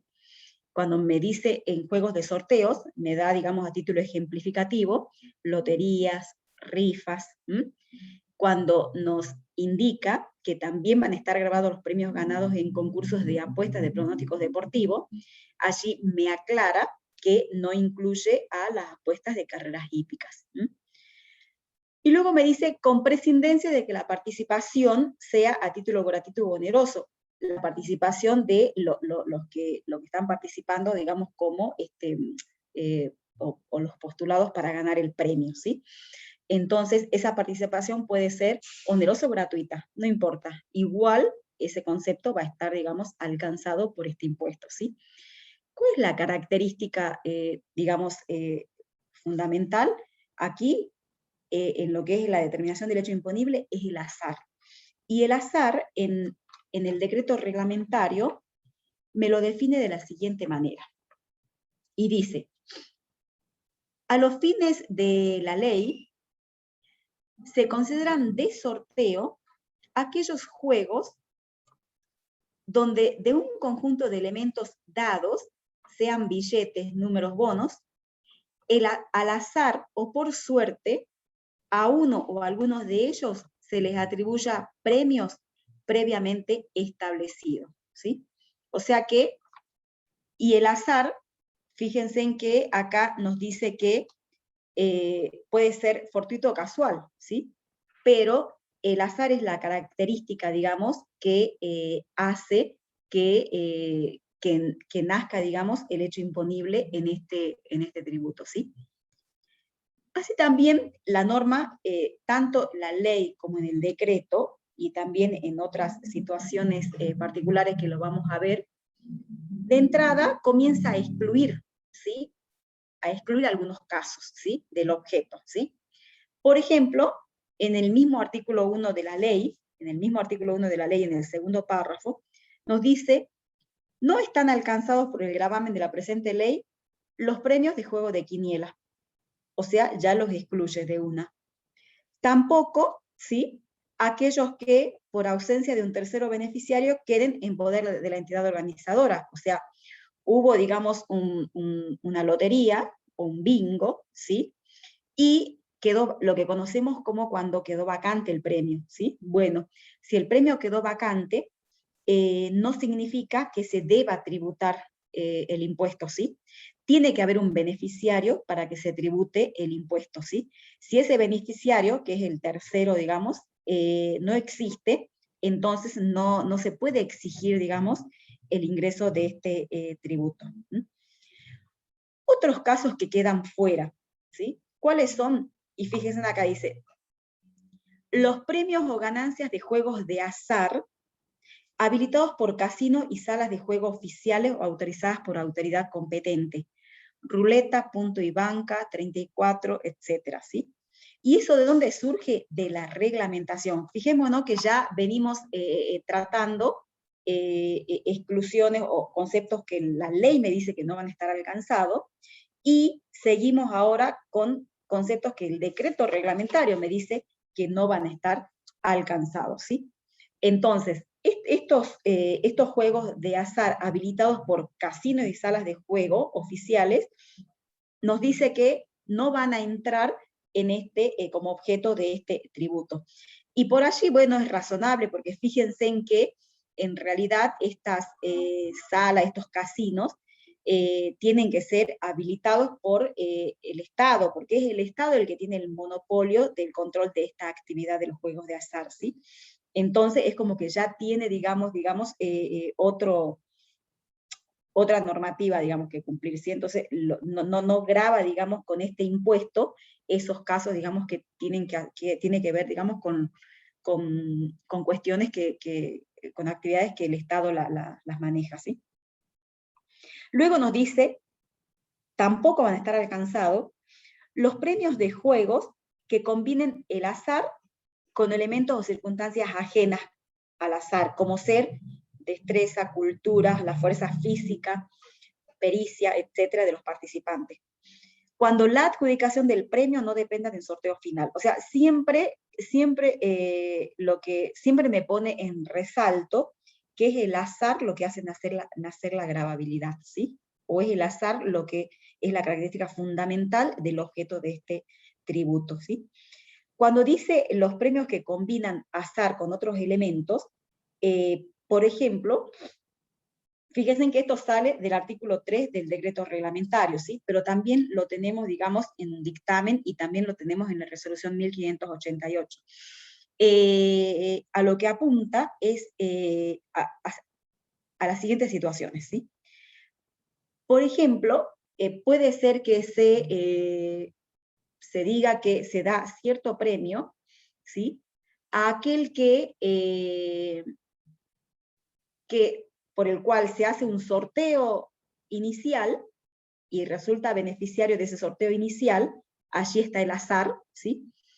Pero luego debe demostrar ciertos conocimientos de la cultura, ¿sí? O debe demostrar ciertas destrezas físicas, por ejemplo, el que gana, el que tiene mayor fuerza, ¿sí? Bueno, cuando existe esta combinación, ¿sí? Cuando existe esta combinación del azar primero y la destreza en segundo lugar, entonces allí es como que el beneficiario, el ganador, no es ganador por preeminencia del azar, sino que allí tiene preeminencia la situación particular de la destreza, digamos, que se le exigió, ya sea la fuerza o la cultura. Entonces, en ese caso, nos dice la norma, es un caso que no va a estar alcanzado por el impuesto a los premios, ¿sí? ¿Por qué? Porque para que esté alcanzado por el impuesto a los premios, tiene que tener preeminencia el azar, la suerte. Pero, ¿qué sucede? Veamos qué nos dice el artículo 3.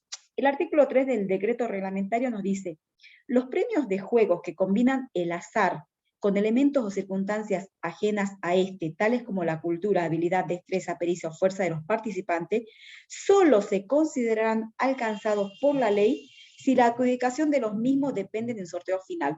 O sea, el decreto reglamentario me dice si primero es la destreza y luego el azar, entonces va a estar alcanzado, ¿sí? Pero si primero es el azar y después la destreza, van a estar no alcanzados. Vamos a leer lo que dice el artículo 3 de la resolución 1588. Nos dice, juegos o concursos que combinan el azar con otros elementos. Los beneficios en dinero o en especie que perciban vendría a ser el premio, ¿sí? Que perciban los participantes de juegos o concursos de preguntas y respuestas que combinen el azar con elementos o circunstancias ajenas a este, tales como cultura, habilidad, destreza, pericia, fuerza, se consideran alcanzados por la presente norma si la adjudicación de los mismos depende en definitiva de un hecho casual o de azar. Ejemplo, sorteos, obtener la llave que corresponda a un automóvil o al objeto premiado o el lugar donde el mismo se encuentra, ¿sí? O sea que acá me está diciendo que combinamos el azar con otras destrezas, ¿sí? Pero en segundo lugar, ¿sí? Tiene preeminencia, dice, aquellos actos que dependan de un hecho causal o del azar. Por ejemplo, en que hay una llave escondida y tienen que encontrar esa llave. Entonces, como esto está en segundo lugar, el azar, el sorteo, obtener la llave, ¿sí? Entonces, esa operación va a estar alcanzada. Entonces, lo que me dice la resolución y lo que me dice el decreto es lo mismo, ¿sí? El orden, ¿ah? Primero el azar, segundo la destreza, no alcanzado. Primero la destreza, segundo el azar, alcanzado. ¿Estamos? Siempre el que tiene que tener preeminencia para ganar el premio tiene que ser el azar o la suerte, digamos, del premiado. Pero, yo quiero que leamos qué dice el dictamen 58 ya les digo, del 97, ¿sí? Este dictamen 58 del 97, sí, a ver, dice,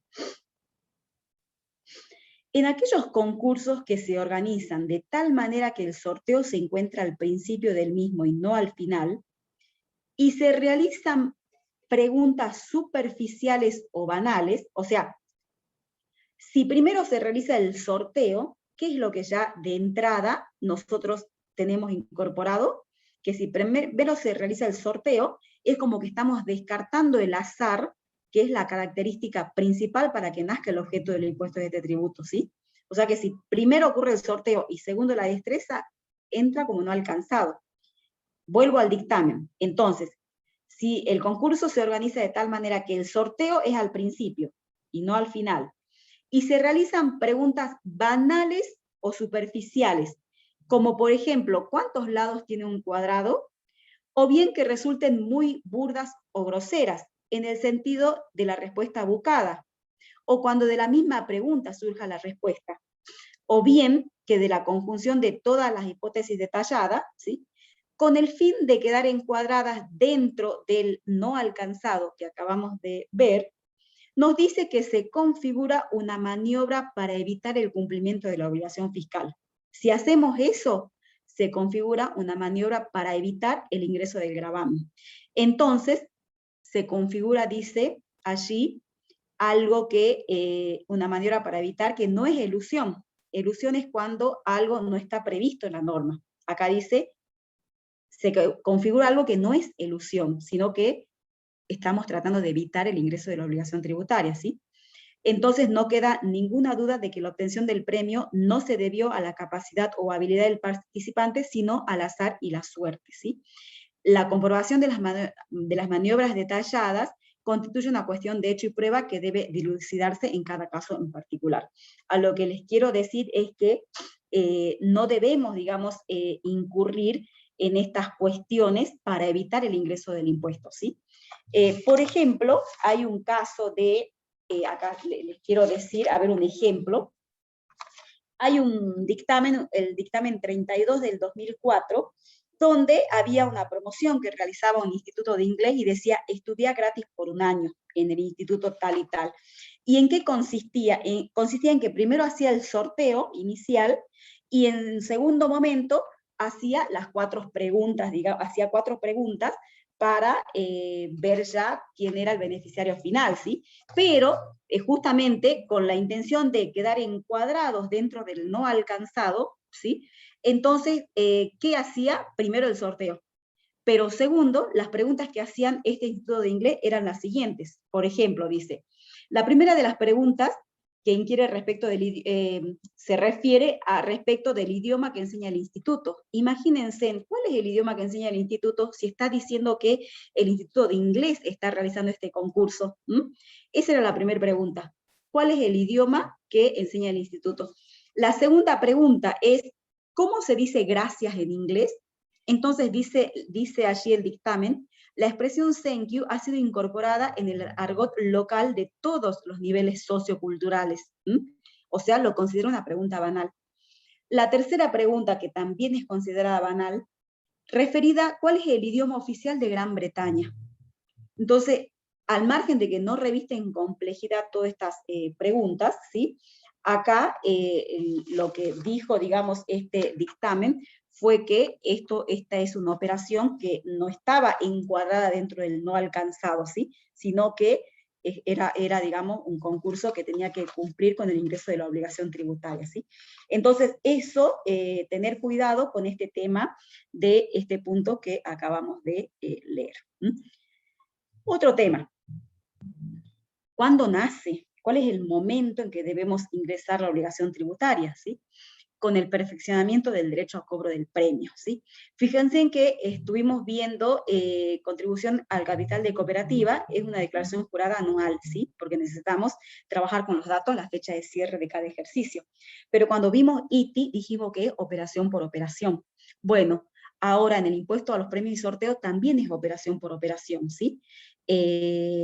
O sea, realizado, digamos, concretada, digamos, una operación, digamos, grabada por este impuesto, cuando va a nacer el hecho imponible, cuando se dé el derecho al cobro del premio. ¿Cuándo se da el derecho al cobro? Y bueno, cuando ocurrió el sorteo y otras cuestiones u otros pasos hasta que se define quién es el ganador, ¿sí? ¿Quién es el sujeto en el impuesto a los premios y sorteos? ¿Sí? Y bueno, nosotros dijimos, en la contribución que hemos visto del capital de cooperativa eran las cooperativas inscritas. En el ITI era la persona humana o sucesión indivisa, de acuerdo a la terminología o la definición del impuesto a las ganancias. Y en este caso es el ganador del premio.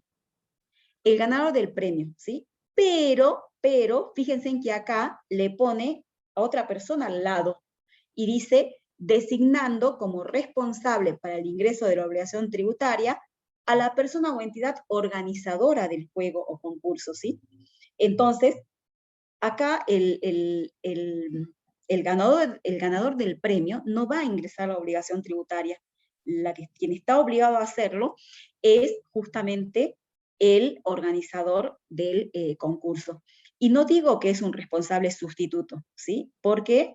Porque el responsable sustituto es aquel que reemplaza, digamos, al contribuyente, y no hay forma de que cambie esa situación. Y en este caso vamos a ver enseguidita que sí pueden haber algunos casos donde cambia esta situación y no siempre la persona o entidad organizadora debe ingresar la obligación tributaria. Nos dice acá que este organizador nos va a emitir una constancia de retención, ¿sí?, del impuesto a los premios y sorteos. ¿A quién se lo va a emitir? Al ganador del premio. Allí lo tienen en el artículo 7 de la 1588.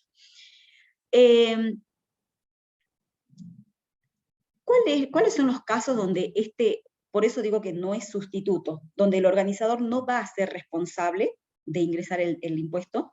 Cuando el monto total de la recaudación obtenible no excedan 20 veces el importe exento. El importe exento son los 1.200 pesos, que también es de antaño ya la cifra, ¿sí?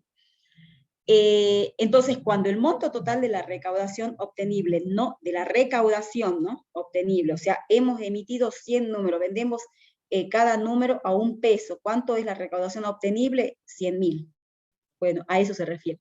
Cuando el monto total de la recaudación obtenible no exceda 20 veces el importe exento, ¿sí? Entonces hay que hacer esta multiplicación, 20 por 1.200, ¿sí? Y si la recaudación obtenible no excede ese monto, ¿sí?, entonces allí el organizador no está, digamos, o no será responsable de ingresar el tributo. Y cuando el monto total del premio o de los premios programados no exceda 5 veces, son límites cuantitativos, ¿sí? Otro caso en el que, digamos, no va a ser responsable el organizador es cuando sean organizados para viajes de finalización de cursos, que siempre sabemos que hacen rifas y sorteos para recaudar dinero. Tampoco cuando hagan rifas y sorteos las entidades religiosas, asociaciones civiles y deportivas. Cuando se refiere a las deportivas, dice, a condición de que no sostengan planteles profesionales, ¿no? Entonces, en esos casos, el organizador no va a ser el responsable de ingresar la obligación tributaria. Si en alguno de estos casos se abonaran premios no exentos, ¿sí?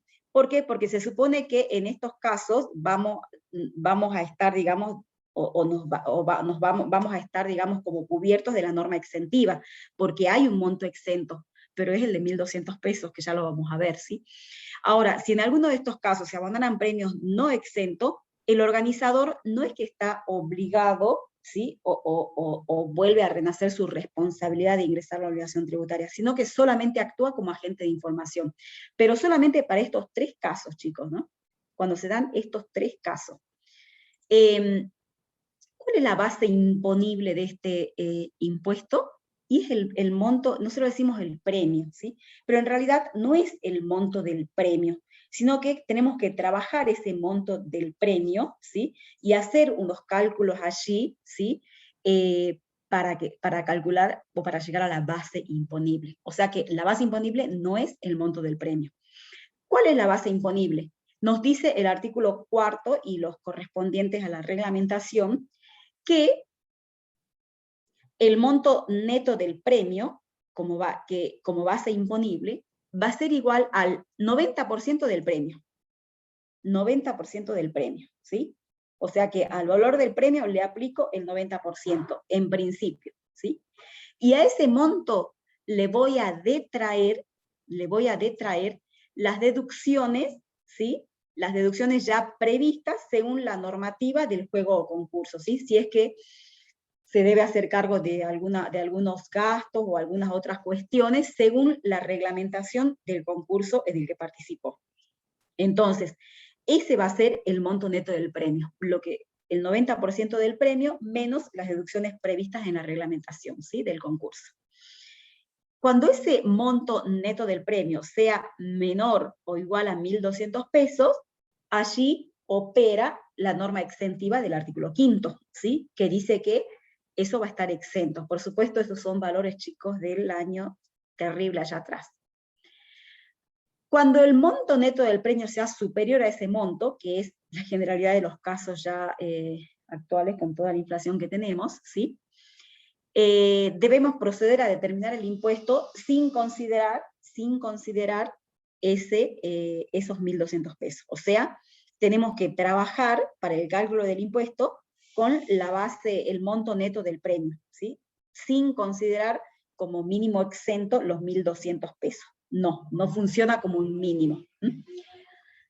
Y el impuesto entonces lo vamos a calcular aplicando la alícuota ahora del 31%, esa se modificó en el año, ahí les puse en el año 97, no sé si, porque les escribo allí porque a veces son normas que no nos dice bien, a ver,